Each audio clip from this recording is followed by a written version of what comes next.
The Roman Empire, 33 AD. Power and wealth were concentrated in Rome, where a silent credit crisis was beginning to form. Emperor Tiberius was notoriously thrifty, hoarding the imperial treasury and reducing the cash available in circulation. The elite's demand for Eastern luxuries drained gold and silver from Rome, creating a quiet monetary strain. The shrinking money supply, combined with low spending, created a deflationary shock, causing lending interest rates to climb.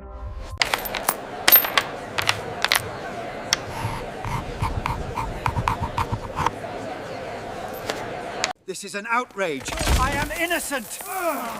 Silence, traitor. Take him away and secure the assets. An old law established by Julius Caesar, requiring land investment, had long been ignored due to lack of enforcement. The elite's assets were mostly tied up in loans and foreign investments, offering higher yields than Italian farmland. Debts compounded upon one another, creating a fragile and easily burst credit bubble throughout the city. The data proves the collapse is imminent. We must stabilize the value of the land now. Your policies caused this crisis, Senator. Finally, an official was ordered to strictly enforce Caesar's old law regarding land investment. The resurrected law created the regulatory shock that would trigger the systemic crisis.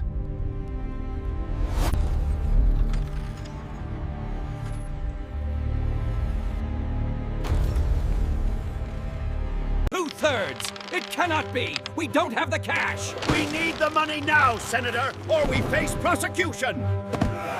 To raise the necessary capital, creditors collectively called in their private loans from debtors across the empire.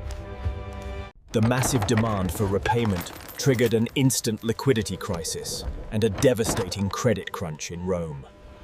There is the current rate. We do not negotiate. But it is astronomical. I cannot pay that back. Please, I beg you. Unable to raise cash, debtors were forced into mass asset liquidation, primarily selling off land and property. The fire sale created a massive supply of land, causing a sharp crash in real estate prices. The plummeting collateral value pushed even wealthy families into cascading insolvency. This cannot be happening! I am ruined! Silence! The law must be upheld! He brought this upon himself.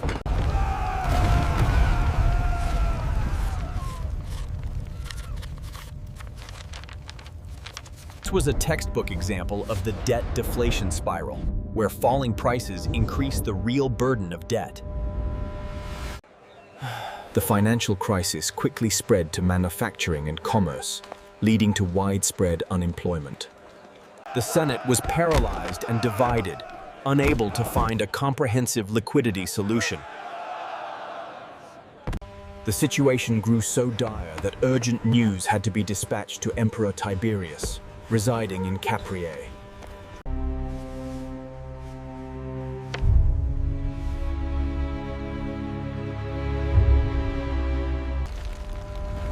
Only the centralized power of the emperor was strong enough to inject the required capital and authority. Tiberius opted for direct financial intervention, not further legal measures. The imperial solution is complete. The waters flow again, securing the recovery of our great city. Tiberius established a special senatorial commission to manage the liquidity relief program.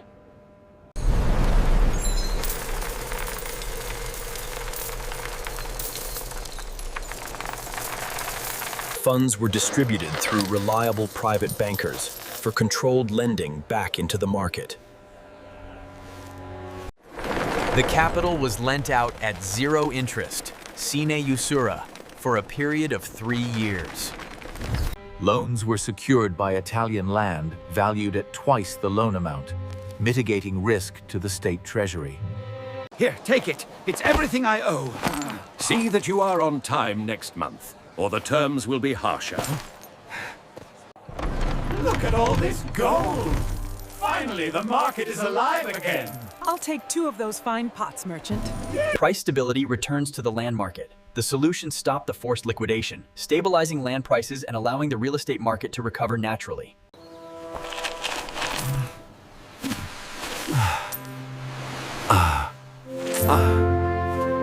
Here they are, sturdy and comfortable. The finest leather in all of Subura. They are perfect. Your craftsmanship is unmatched. The market recovered swiftly, thanks to the massive and well-structured state intervention.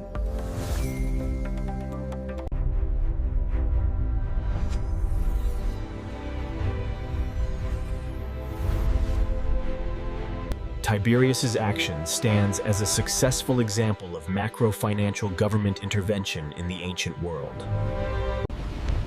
The Roman government acted as the lender of last resort, restoring faith between markets. The crisis warned against the sudden, ill-considered enforcement of old laws in a complex, modern economy. The zero-interest liquidity injection is a clear precursor to modern quantitative easing and state bailouts.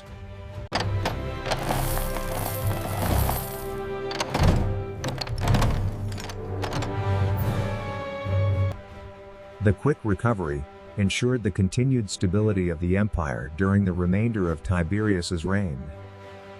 The economic recovery benefited the lower classes as well, preventing widespread social unrest. Tacitus noted that the gravity of the crisis necessitated the decisive, albeit unusual, nature of the remedy.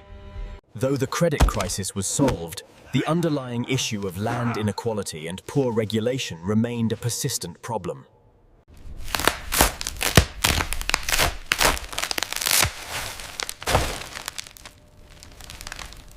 The relief funds provided the required cash for creditors to legally comply with the land law without breaking the market.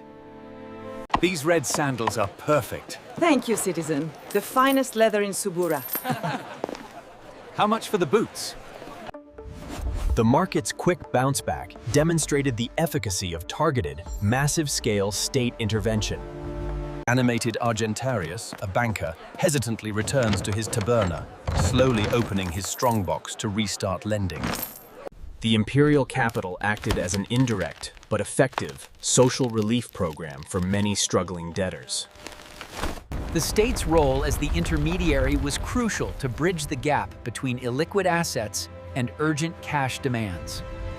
Economists study this crisis to understand the non-interest rate tools available to stabilize financial systems. Lesson learned: liquidity matters. The Roman elite learned that wealth concentrated in illiquid assets can disappear quickly in a credit crunch. Preventing mass foreclosures also served a key political goal: maintaining the loyalty and stability of the populace. The ultimate success of the intervention was the preservation of the imperial system itself. We will not reopen the land rolls. It is settled law. Settled for you, perhaps, but the people demand fairness.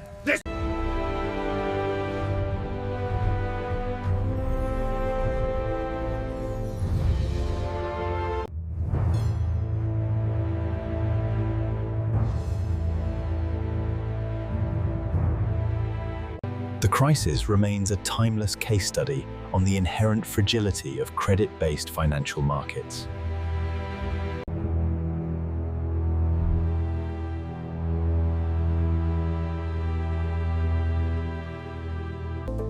Lesson 1. Regulatory risk can crash a market. Lesson 2. Liquidity is the lifeblood. The crisis legitimized the fiscus as the primary tool for economic stabilization. Although the law was not repealed, it was effectively rendered toothless after the crisis. The sun rose on a Rome that had learned how to manage, or at least contain, its own financial turmoil. Historians recorded Tiberius's action as an example of responsible, if ruthless, imperial pragmatism.